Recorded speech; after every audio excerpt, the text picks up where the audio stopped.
Welcome to the Deep Dive. Today, we are grabbing one of the most magnificent pieces of audacious scholarship from the 19th century and diving straight into the heart of a truly universal human quest, locating the geographical site of the Garden of Eden. It's a foundational history, isn't it? The starting point of humanity, the cradle of our race. Exactly. But for centuries, every exploration, every theological debate, and every scientific theory just failed to pin it down. And this consistent failure, this global sort of collective inability to find Eden led one very prominent American academic to propose a solution so radical it demanded a complete rewriting of world geography. Absolutely. Yeah. And the source material for this whole deep dive is this fantastically ambitious book titled Paradise Found: The Cradle of the Human Race at the North Pole. It was published back in 1885. And the author is William R. Warren. You have to hear his credentials, STD, LLD, and critically, he was the president of Boston University. We should probably pause on those credentials for a second. Yeah, we have to. STD is a doctor of sacred theology, and LLD is a doctor of laws. So this is not a man operating on the fringes. Not at all. This is a mainstream academic leader. And he's staking his entire reputation on what sounds, on its face like pure fantasy. It really does. And his confidence is just astounding. It's almost a character trait that's written into the book itself. He mentions in his preface that the whole thing was the result of just 1 or 2 summer vacations. He snatched away from his duties. 1 or 2 summer vacations to solve a mystery that's plagued humanity for millennia. Right. And yet he expresses no doubt of the correctness of his position, and he's completely confident in the scientific world's readiness to accept it. I find that confidence so fascinating, maybe even a little arrogant, but it sets the stage perfectly. How so? Well, if you're going to try to overturn millennia of accepted geography and theology, you have to be absolutely certain of your evidence. It's like the highest academic poker game you can possibly play. That's a great way to put it. So, our mission today, and we should be really clear about this, is focused strictly on the setup. Right. We're only looking at part first. The location of Eden, state of the question. Exactly.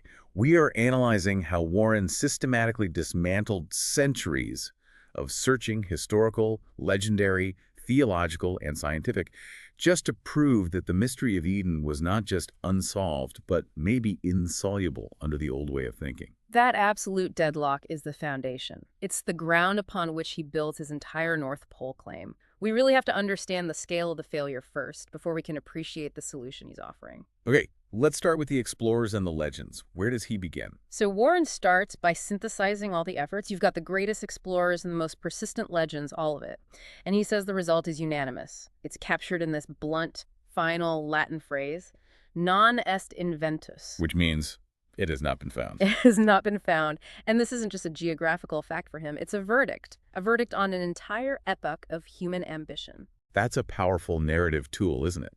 He's telling the reader right from the start that every path they thought existed was a complete dead end. Precisely. And nothing illustrates this better than the explorers who claimed they had found it, or at least gotten close. He goes right to Christopher Columbus on his 3rd voyage in 1498. Right, Columbus.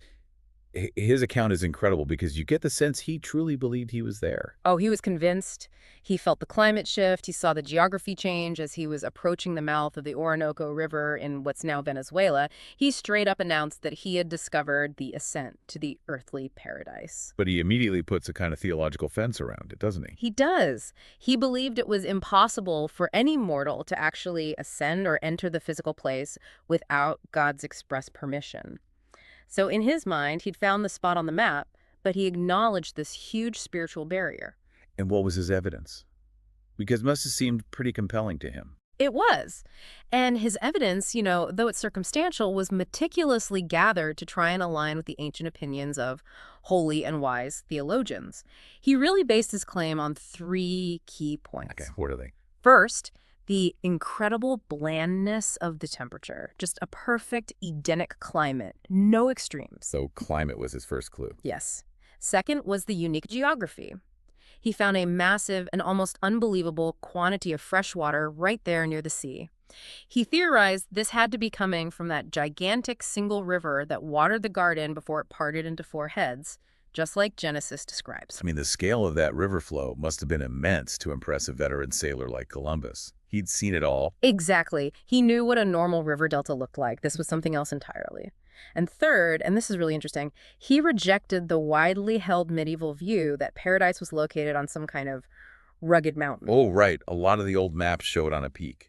They do. But Columbus argued the site of Eden had to be gentle, a place of beauty.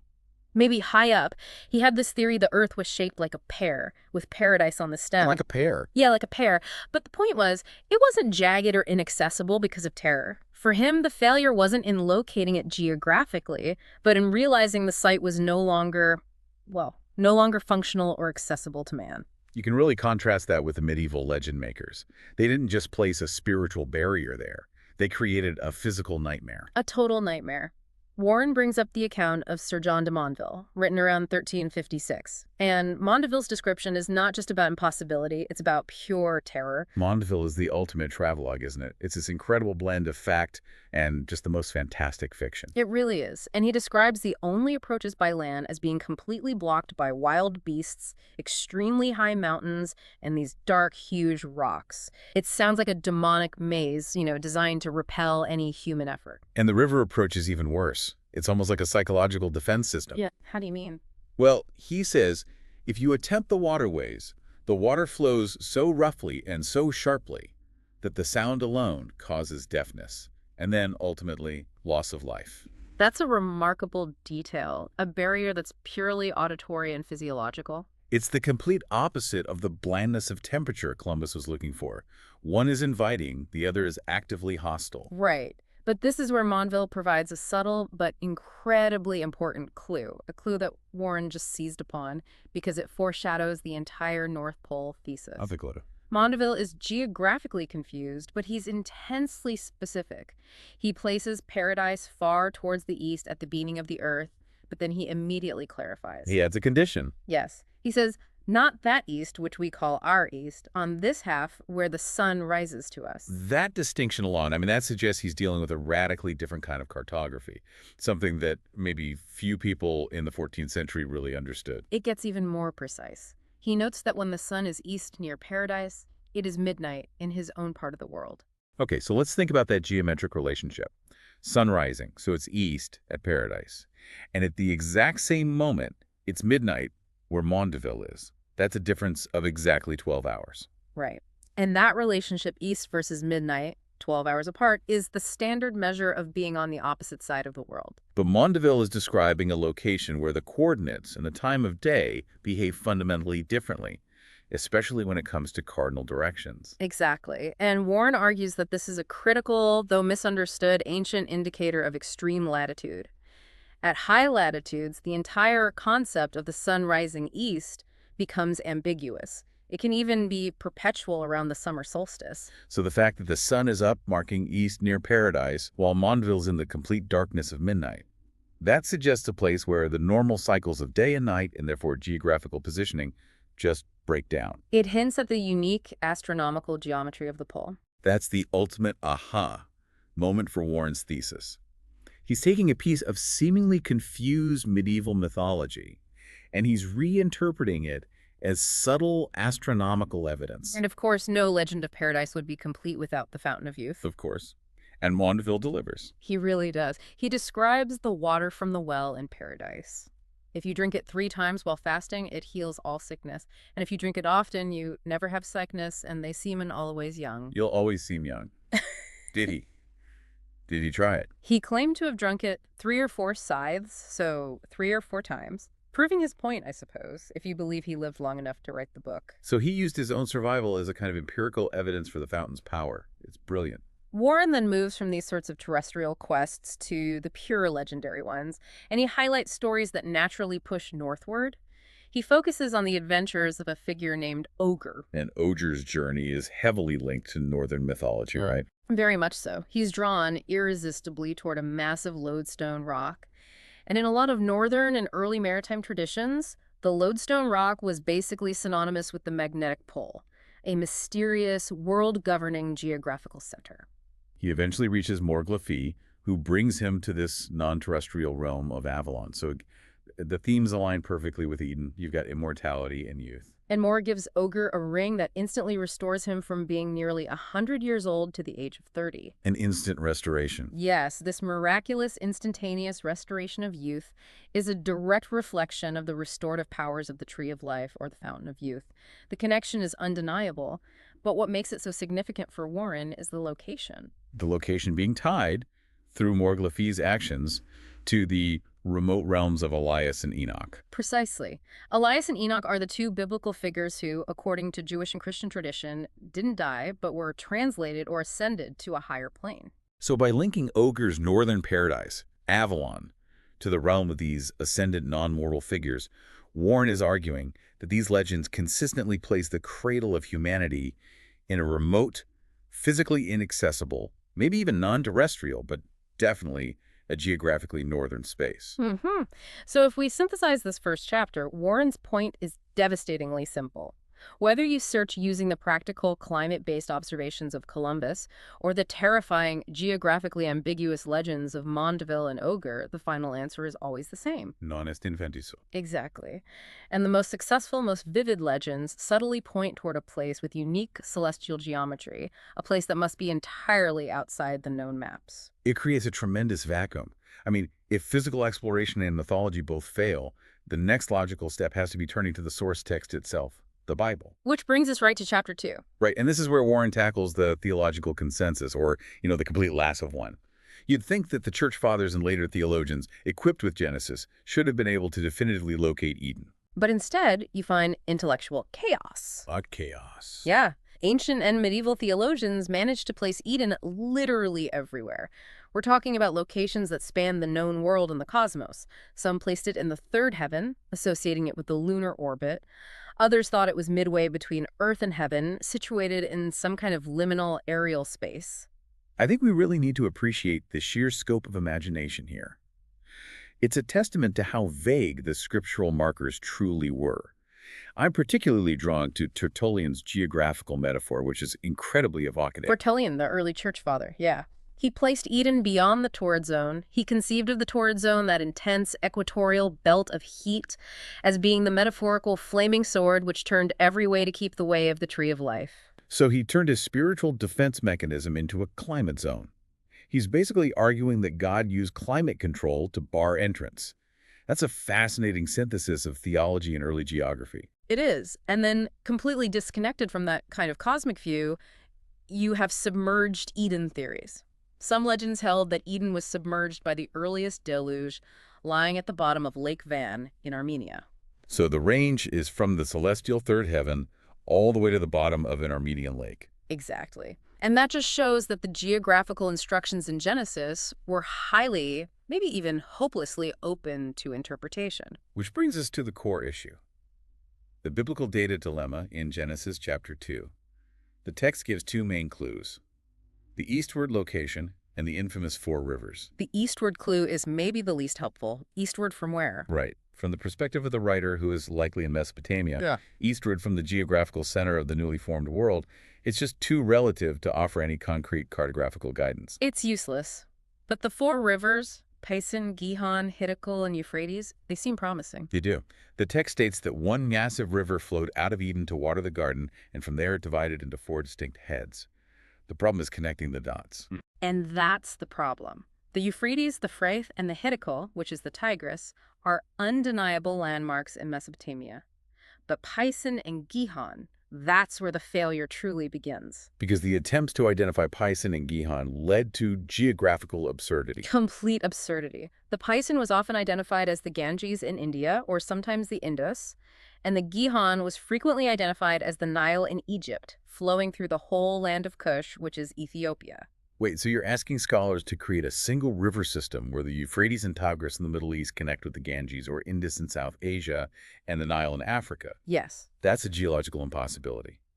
These rivers flow in completely separate directions across thousands of miles across different continents. And that is Warren's precise point. The failure to connect these four colossal, geographically disparate rivers, the Nile, the Tigris, the Euphrates, and the Indian system, proves that the Genesis description cannot be a literal geographical map of the world as we know it today. There's no amount of hypothetical dried-up riverbeds or geological shifts that can reconcile that kind of continental divergence. None.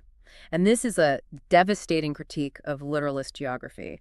It means that the single, seemingly undeniable landmark, the Euphrates, must be divorced from its modern terrestrial definition. And this is where Warren, drawing on contemporary scholarship of his time, introduces a concept that completely dismantles the traditional search. He does. He argues that the attempt to use the modern specific Mesopotamian Euphrates fails because the original Shemitic term might have referred not to that one river, but to something much, much grander. The general water system of the world. Exactly. Yeah. Perhaps the Okeanos River of the ancient Greeks. Okay, let's unpack that claim because this is where the deep dive gets really profound and philosophical. What exactly is the Okeanos River, and how does linking the biblical Euphrates to it change everything? Well, in early Mesopotamian and Greek cosmology, the Okeanos wasn't a river you could cross with a boat. It was this immense cosmic river that encircled the entire disk of the flat Earth. It separated the habitable world from the realms beyond. It was the cosmic boundary, the eternal circulatory system of the world. So if the Genesis writer used the term that we translate as Euphrates, but they really meant Okeanos, they weren't giving a coordinate, they were giving a cosmic location. Precisely. They were saying Eden was at the source of the mythological world river. That's the argument. Warren cites scholars like Professor Sayce who connected this to early Akkadian mythology.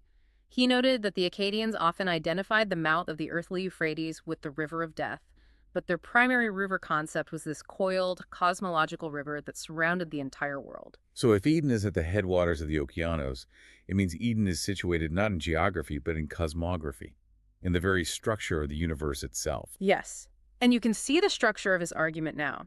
The geographic approach led to absurdities, like connecting the Nile and the Ganges. The cosmological approach solves that absurdity by moving the problem out of the known world. It means the eastward location is actually pointing toward the mythological edge of existence. And this becomes the intellectual surrender point for traditional theology. If the Bible is describing the headwaters of the cosmic river, then the location of Eden is literally not found because it has been submerged or removed from our known terrestrial sphere. Which led to the modern theological capitulation that Warren was observing in his own time. By the late 19th century, theologians had just exhausted all the options. They absolutely had. You look at Roman Catholic encyclopedias from the era, like Wetzel and Welt's Kirchen Lexicon, and they can't do any better than just vacillate vaguely between an undefined Eastern Asia and an equally undefined North. They knew the Middle Eastern theories had failed, but they couldn't commit to anything new. They were stuck. And then, of course, you had the outright skeptics. You see this with Lichtenberg's entry in the Encyclopédique des Sciences Religieuses, which just declared the entire Genesis story a philosophic myth. So no longer a guide to history or geography at all, just a symbolic narrative about humanity's fall from grace. Right. And the conclusion is brutal and final. The location of Eden is unsolved, if not insoluble. Warren argues that for centuries, theologians were constrained. They were trying to fit this cosmological primordial location, the headwaters of the world river, into a tiny recognizable spot on a Middle Eastern map. The constraint itself led to failure. So the explorers failed. The theologians reached an intellectual deadlock. Now we turn to the scientists, the ethnologists, zoologists, archaeologists, who are searching for the geographical center of human origin, the cradle of the race. And here, Warren quotes Charles Darwin himself to establish the state of the question for the natural sciences. Darwin's take was simple. It is useless to speculate on this subject. Darwin's dismissal really frames the magnitude of the problem, doesn't it? If the origin point of Homo sapiens is unknown, it creates massive difficulties for tracking human migration, the spread of languages, the distribution of flora and fauna. Everything. The search for Eden, therefore, became a crucial problem for natural history. Completely divorced from any theological dogma, it was a scientific question. And the scientists, despite their best efforts, largely fell back on old ideas, struggling to find a single geographic center that satisfied all the different fields. They did. The dominant theory was still the Mesopotamian theory, famously advocated by the Assyriologist Friedrich Delitzsch. He placed paradise near Assyria and Babylonia, trying to tie the four rivers into that one localized region. But what was the glaring scientific shortcoming of that theory, even when you divorce it from the problem of Pison and Gihon? It still relied on highly speculative geological adjustments. For the theory to work, you had to assume that the lower part of the Tigris River was once a branch of the Euphrates, or that the landscape had changed so dramatically that the confluence points were reversed or obscured. And contemporary geographers question that. They did. Critics argued the specific course of those rivers made such a configuration historically questionable. The fit was forced, it wasn't natural. And when that fit failed, scientific speculation went almost immediately into the mythological realm, proving that even natural history couldn't escape the legacy of legend. That's where you see the emergence of these modified theories, like Mbulu's work, Les Atlantes. It sought to link the lost cradle of humanity to the sunken continent of Atlantis. So you have scientific research devolving into utopian geography simply because the terrestrial map offered no better options. And this is the conclusion of Warren's setup. Both theologians and scientists concluded, in effect, that paradise must be located in utopian or nowhere terrestrial as it's currently defined. The failure was historical, geographical, philological, and geological. He has expertly established the problem. There is no place on the current map that fits the criteria for the Garden of Eden. The field is cleared. The consensus is failure. And this intellectual vacuum is precisely what necessitates the breakthrough proposal that Warren then drops like a bombshell. Okay, let's state the full audacious claim that the rest of his book will attempt to prove. The claim that emerged in the late 19th century. The claim is this, that the cradle of the human race, the Eden of primitive tradition, was situated at the North Pole, in a country submerged at the time of the deluge. That is truly revolutionary. He takes the center of life, the source of human origin, and places it at the most remote, currently frigid, and inaccessible point on the entire planet. And he solves the problem of non est inventus, the fact that it hasn't been found, by claiming the deluge destroyed and submerged it. The hypothesis is self-protecting. If it was submerged, you can't look for it on the modern map. Right. But now he has a much bigger problem. He has to prove that, geologically and astronomically, the North Pole could have sustained a garden environment at the beginning of human history. And to do that, he elevates the argument entirely away from interpretation of the Genesis text and into this comprehensive, multi-field scientific inquiry. He defines the evidence required from 7 different scientific fields to back up his North Pole claim. And it's the sheer breadth of his necessary evidence that shows he realized the magnitude of his task. He wasn't just writing a book of religious history, he was attempting a grand unified theory of human origins. Let's look closely at the first 3 fields he needed to address. The physical and astronomical prerequisites for an Eden at the pole. First, he needed astronomical geography. He had to prove that the light conditions at the pole, the 6 months of continuous day followed by 6 months of continuous night, were conducive, or at least tolerable, to Eden-like life. This is the issue foreshadowed by Mondeville's bizarre east versus midnight timing. Exactly. Second, physiographical geology. This is key. He needed to establish the probability of a formerly existing and then subsequently submerged circumpolar country. Did the landmass exist? And is there evidence of a global geological event, like the deluge, that could have destroyed it? And third, prehistoric climatology. Forget today's ice and snow. Warren had to prove what the temperature at the North Pole was like at the time of humanity's advent. Was it temperate? Was it even tropical? If he couldn't prove a warm Arctic, the hypothesis just collapses immediately. And the remaining 4 fields he lists deal with the biological, anthropological, and mythological consequences of having a northern origin point. Right, which include paleontological botany, paleontological zoology, paleontological anthropology, and ethnology, which would be tracking human migration from the north, and finally, comparative mythology and cosmology, showing that all world myths secretly point north. It's an incredible research program. We just need to introduce the initial, tantalizing links that Warren provides to justify this monumental shift. His initial claim relies on evolutionary theory, not just theology. He argues that if you look at cosmological science, the search for the geographical place where the physical conditions for Eden life first appeared on our globe, you are naturally led to the pole. Because in those primordial ages, the rest of the Earth was simply too hot. Yes, he's arguing for a kind of thermal evolution. When the Earth was extremely warm globally, the only place where life could emerge in a garden state, where conditions were temperate and stable, was in the cooling zone around the poles. It's a brilliant inversion. The North Pole, at the time of man's advent, had the optimal temperate climate, a climate demanding, as he argues, the most poetic legends of Eden. It was the only part of the globe cool enough to permit the growth of complex life forms and the gentle environment described in Genesis. And he marshals geological evidence to back this up. He points to what Professor Here at the time had termed the Miocene Arctic continent. Yes, the geological record actually supported this.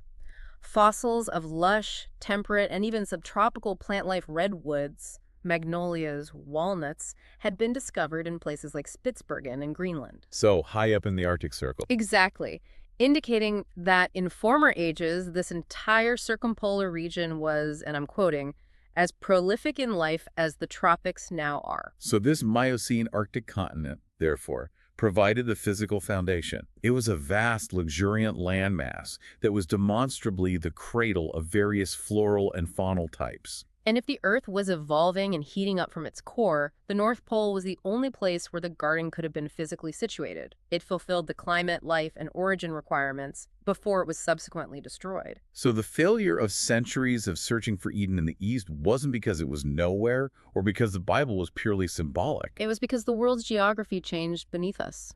Warren concludes that the garden was simply submerged, waiting to be rediscovered not by theologians, but by geological science. This has been an incredibly detailed breakdown of failure. Warren masterfully established the consensus across history, theology, and science.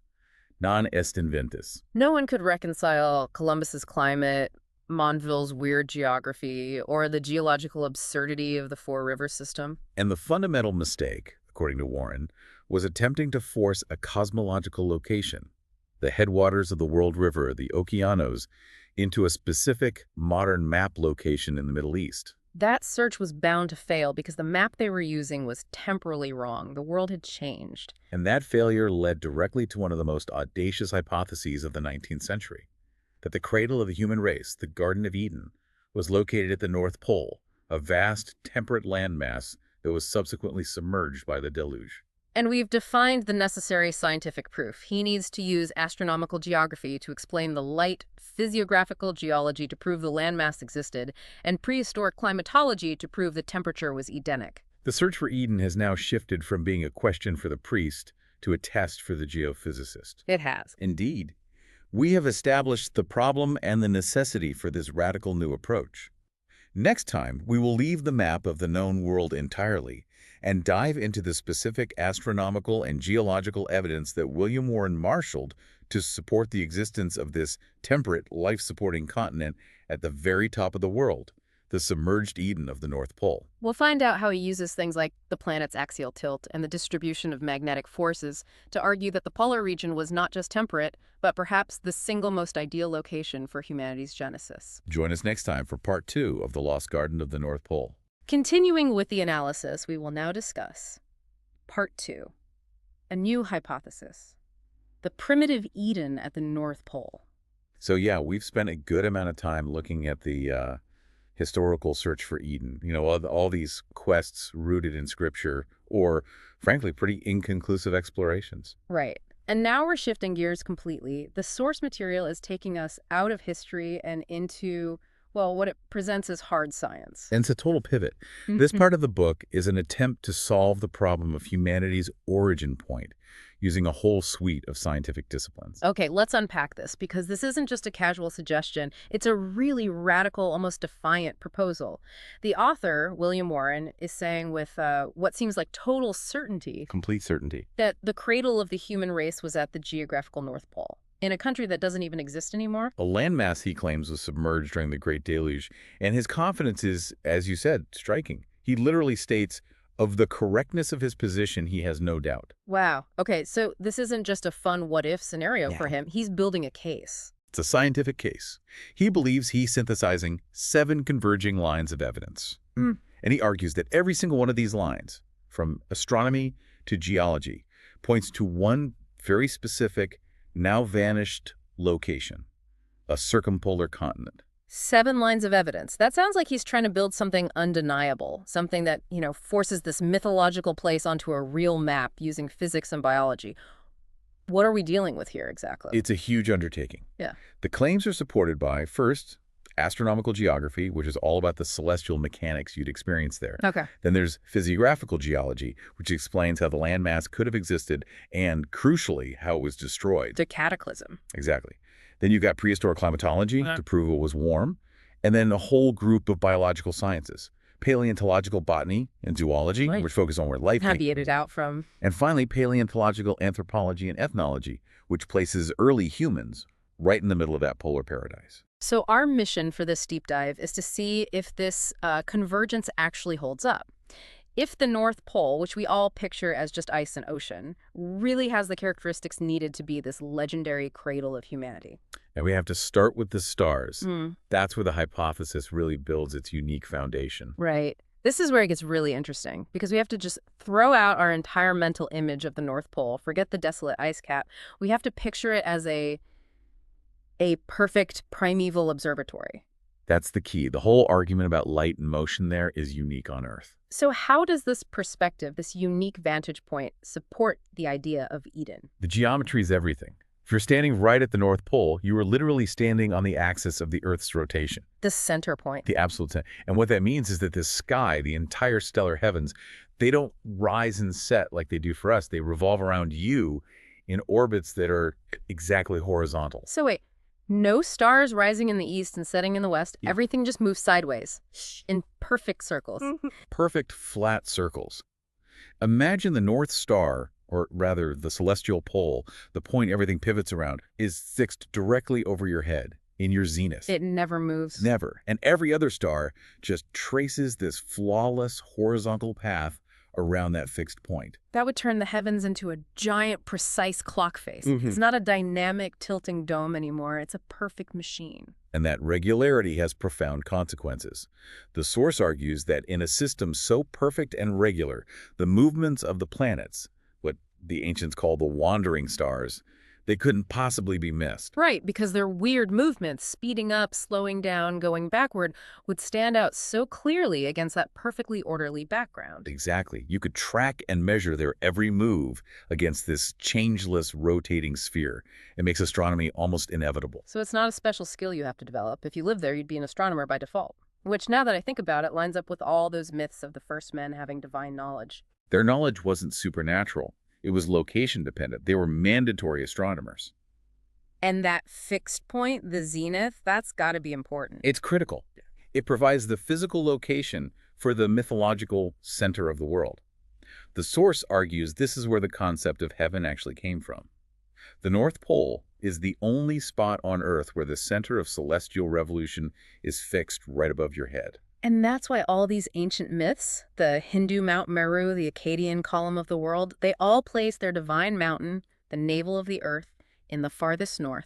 It's the literal point where the Earth's axis seems to connect with the heavens. That's a powerful convergence of myth and geometry right there. But, okay, if we're talking even, we have to talk about light.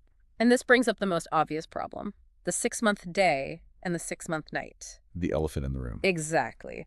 How does this hypothesis deal with half a year of freezing darkness? Wouldn't that just kill any garden instantly? It's the essential question.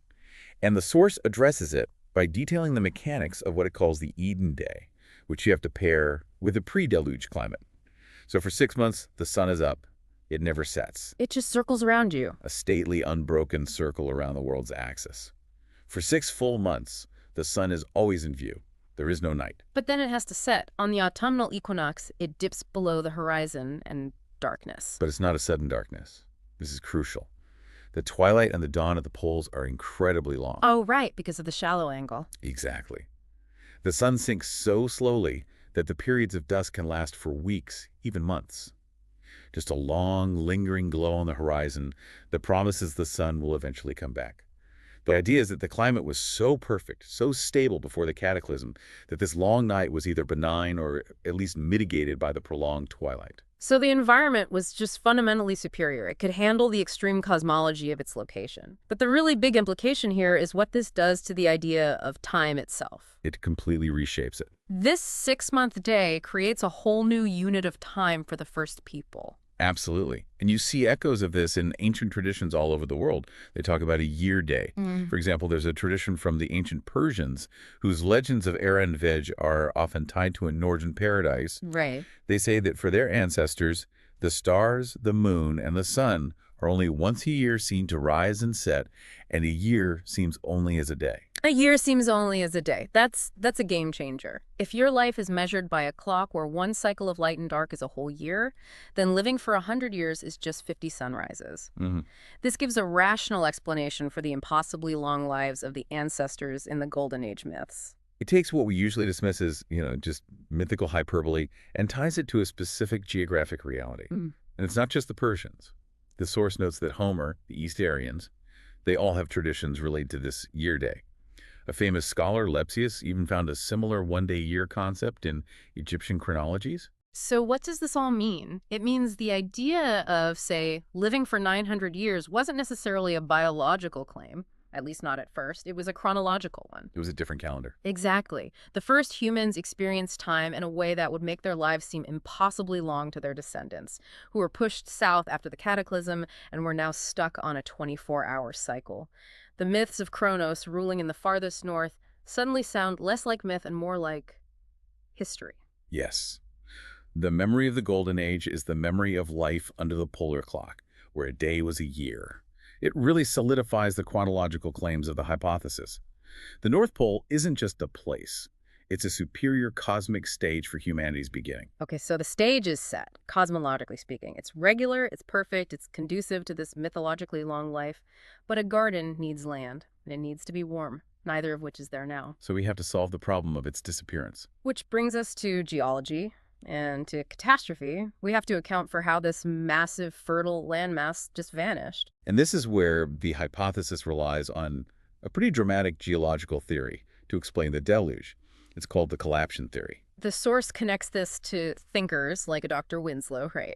Can you break down the mechanics of this? It sounds way more violent than the slow, gradual geology we're used to. Oh, it is. The idea is based on the Earth being a cooling body, a process of immense planetary contraction. As the Earth's molten core cools over geological time, it literally shrinks. It pulls away from the solid outer crust. So it creates a hollow space, a huge gap between the core and the shell we live on. A vast hollow space. Yeah. And you can imagine what happens next. The crust, now unsupported from below, eventually just collapses inward. Pulled down by its own weight. By gravity and immense internal stresses. The force is described as incomputable tons falling into the void. And this isn't a local event, it's a universal catastrophe. It's the ultimate geological hammer blow. What happens right after the crust gives way? The source paints a picture of the globe becoming a wreck. Like a massive cathedral whose dome is finally shattered, the surface is broken, it's dislocated, it's sinking. And crucially for the flood story, the moment it sinks, it's overflowed and submerged by the adjacent water of the ocean. So that's the mechanism for a sudden global flood, the deluge. Yes, and this is a critical distinction that theory makes. The deluge wasn't just a big flood in Mesopotamia. It wasn't caused by rain or melting ice caps. It was a direct physical consequence of planetary shrinkage. It had to happen. It's based on physics, not theology. Exactly. The author stresses that proponents like Dr. Winslow were forced to this conclusion purely by the mechanics of cooling bodies. But the timing is what links it to Eden. The theory posits that one of these catastrophic collapses happened since the human race was created. And that's the event that destroyed the cradle of humanity. It marks the watershed, the end of the Golden Age and the beginning of all recorded post-catastrophe human history. Okay, so if this landmass existed and was then submerged, there has to be some physical evidence left, right? Yeah. Where are the traces of this primeval circumpolar country? You look at the islands in the Arctic Ocean today. The scientific thinking, at least at the time of the source, was that places like Spitsbergen, Novaya Zemlya, all those scattered archipelagos, they aren't just random islands. Here's something more. They are the visible mountaintops still remaining above the surface of the sea, which has come in and covered up the primeval continent to which they belonged. That completely changes how you see a map of the Arctic. You're not looking at an empty ocean with some rocks in it. You're seeing the highest peaks of a sunken continent. It's the physical proof the hypothesis needs. It establishes the probability of a former continuous landmass at the pole that was later submerged. It gives a rational geological framework for how a vast, fertile habitat could just disappear, forcing its survivors south into much harsher environments. So the geology provides the space, and it provides the cataclysm that destroyed it. But we still haven't really justified calling it Eden. It had to support life on a scale we can barely imagine. Which brings us to the climate. and the biological exuberance that resulted from it. If the pole was Eden, it had to be a garden. And paleontology and climatology, according to the source, provide the proof. So the evidence suggests that back then, before the cataclysm, the Arctic climate was, and I think I'm quoting here, all that the most poetic legends of Eden could demand. That's the claim. Mm. The ice cap we see today isn't the historical norm. It's an aberration, a direct consequence of the deluge and the subsequent shifting of ocean and atmospheric currents. What's the hard evidence for that past tropical climate near the pole? It's in the fossil record. The fossilized plants are overwhelming. Studies of the boreal regions, the far north, suggest this circumpolar land was the actual cradle of floral life forms for the entire planet. The cradle of life. And the fauna, too. Everything originated there and then radiated outward, south, towards the equator. A botanist named Professor Heer even coined the term Miocene Arctic continent because he saw it as the primary source for global life distribution. That completely reverses how we normally think of life spreading. We usually picture it starting in the warm equatorial belt and pushing north. This says the most vigorous life exploded out from a fertile North Pole. Precisely. The region supported a flora and fauna of, quote, almost unimagined vigor and luxuriance of development. And this leads directly to the idea of gigantism. Right, a core feature of the paradise myth. The pole, with those perfect pre-deluge conditions, offered the most favorable of all possible environments for life to flourish. Let's drill down on that gigantism. It connects so directly to myths like the Tree of Life. What does the fossil record actually show about the size of these early plants? The Miocene fossil record is startling. It shows an abundant and gigantic species of pine called Sequoia cutzia. Sequoia, like the giant redwoods in California. Exactly. It's a very close relative. The sheer scale of this ancient polar pine directly supports the idea that Eden's legendary tree of life wasn't just a myth, but a memory of a real tree of superior, almost unbelievable dimensions. So the giant sequoias we have today are like living relics, the last descendants of these colossal polar forests. That's the idea. They're a vestige of a fundamental biological superiority that was common in the past thanks to the unique astronomical and climatic conditions at the pole. And this gigantism wasn't just in the plant kingdom. So the animals were huge too. Is this where we get the myths of monsters and primeval beasts? It would seem so. Yeah. The tertiary era animal fossils are massive. The source mentions creatures like the Macrotherium giganteum and another, the Ensilotherium pentelici, which was found to be larger than a modern rhinoceros. Bigger than a rhino. Wow. And it's not just land animals. We also see the first appearance of true whalebone whales, related to the modern right whale, showing up in North America's Miocene beds. This suggests the origin point for the largest animals in the sea was also this boreal region. It's painting a picture of a world where everything was just bigger, more vigorous, where the standard for a species was superior to the often diminished versions we see today. Yes, across the board. Yep. From the earliest giant sloths to the first elephants, their initial appearance in the record shows that all these life forms were originally superior in size, in strength, and maybe even in longevity. Okay, so if the environment created these supersized plants and animals, the next logical step is that primitive man would have been superior as well. The source makes that link explicitly.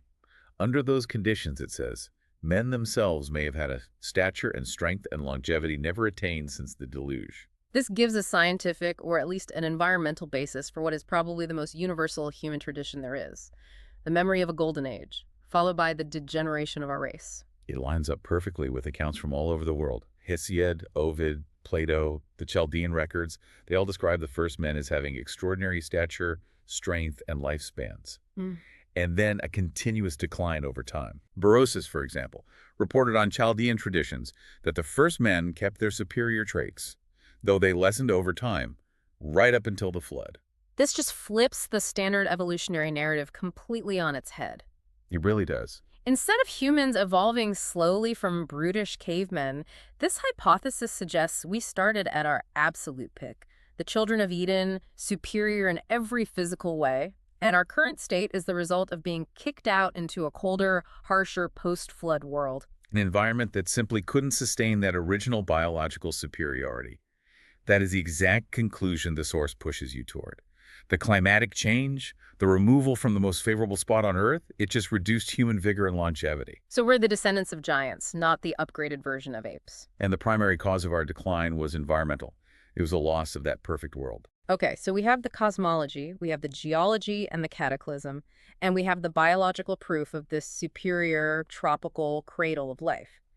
This hypothesis is really acting like a master key. It's uniting fields that seem totally disconnected: astronomy, geology, biology, and anchoring them all to this one submerged spot. The synthesis is powerful, and it has to be, because it needs to address the great mystery of distribution. If everything started at the pole, there has to be evidence of a universal migration out from the north. Right. The global patterns of migration for both animals and plants, they have to support a northern origin. They must. So how do things like ocean currents and geography fit into this idea of radiation from the pole? I mean, we usually think of warm currents moving toward the poles. That's true for surface currents, but the mechanism for distribution cited here is the deep currents. The colder, denser water at the poles sinks and flows toward the equator along the ocean floor. This creates a powerful, established conveyor belt for carrying marine life, sediments, and hypothetically even debris and early migrants southward. It provides a physical mechanism for an Arctic origin for ocean life. That makes sense for marine life. But what about on land? The movement of people, of animals, the shape of the continents? Here the author points to a fundamental law of motion related to the Earth's rotation. Any current of air or water moving from the pole toward the equator gets deflected westward. The Coriolis effect. Exactly. The result is that all movable things, ocean currents, weather patterns, and yes, the earliest human migrants, are given a strong southwestern course and movement as they flow away from that central point of origin. So there's this global rotational push starting in the north and driving everything southwest. That would create a predictable pattern for how species would spread across the globe. And this global mechanism happens to align with physical geography. The author points out that the eastern coasts of all the continents have this corresponding southwestern trend. They're filled with bays and shallow water, as though the floor of the ocean was being constantly swept up against them. While the western coasts are generally steeper, more abrupt. It suggests a continuous, massive flow of material, biological, and geological from the northeast down toward the southwest. It's as if the continents themselves were shaped by this force. Which would explain why so many ancient human and animal migrations seem to have followed that specific path out of the north. And it even holds true for species that came long before humans. You can see it in botanical migrations. For example, European flora once included types that are now exclusively American things, like magnolias, tulip trees, sassafras. So how did they get there? The only way, the source concludes, is that Europe could have received only from the extreme north. That's a striking piece of evidence. So you have to imagine the North Pole as this giant nursery that contained the seeds for both American and European plants. Then the cataclysm hits, the land breaks up, and these species get pushed south in all directions. And that's how you end up with the geological puzzle of American plant fossils in European soil. It proves their common origin point was far to the north of both of them. It just keeps reinforcing this idea of a single northern seed plot for all life. The way it integrates all these different fields, celestial mechanics, deep-sea currents, fossil records, that's the real intellectual power of this hypothesis. It's trying to build a unified scientific framework for ancient memory. It really is. Let's try to synthesize the final conclusion here. The author is basically arguing that he's resolved decades of scientific and mythological confusion by showing that all 7 of his lines of evidence converge on this one spot. We can group them into, say, 3 core areas he used: the cosmic setting, the catastrophic geology, and the biological cradle. That's a great way to structure it. So we start with the cosmic and temporal claims. That comes from cosmology and astronomical geography. Right. First, cosmology points to the pole as the place where these ideal Eden-like conditions would have first appeared on the globe. Second, astronomical geography shows that the pole, contrary to what you'd think, is the most favored spot on Earth. It has that unique celestial order, the glories of the night, and continuous daylight for half the year. So that's the unique time and space. Then come the claims of catastrophic geology from physiographical geology and prehistoric climatology. Third, geology gives us the evidence of the cataclysm, the collapsion, the deluge that destroyed that world and pushed humanity south. And fourth, climatology confirms that at the time, the Arctic pole had a paradisiacal climate, fulfilling every poetic demand of the Eden legends. And that handles the land and its destruction. So finally, you have the claims of the biological cradle from paleontology and anthropology. Fifth, paleontological botany confirms the pole was the cradle of all floral life. Sixth, Paleontological zoology tells us that's also where the prehistoric fauna originated and radiated from, all with superior size. And seventh, And seventh, paleontological anthropology and ethnology support the idea that the submerged North Pole was the first home of man, who also had superior size and longevity. what's fascinating here is just the sheer agreement between these fields.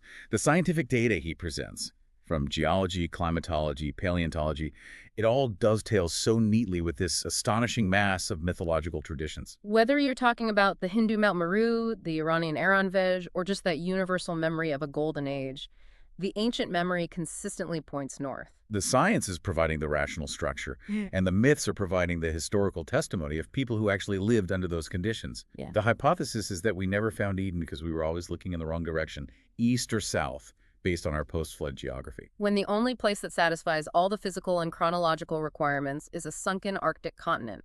And accepting that catastrophe fundamentally changes how we view human progress.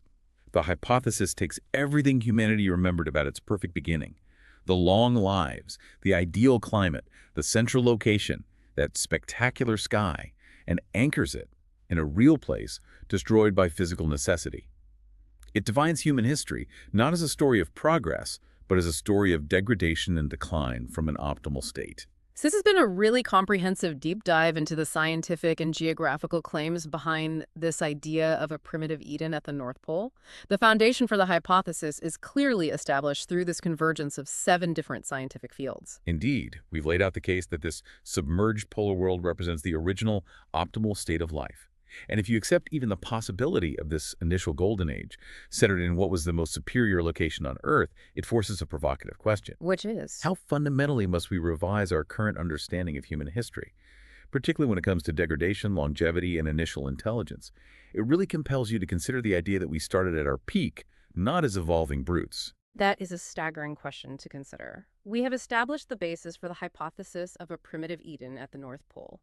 We will now move on to the final part of the book, which addresses the significance of our results on fields like biology, terrestrial physics, and ancient literature, exploring the massive implications this location has for redefining human history.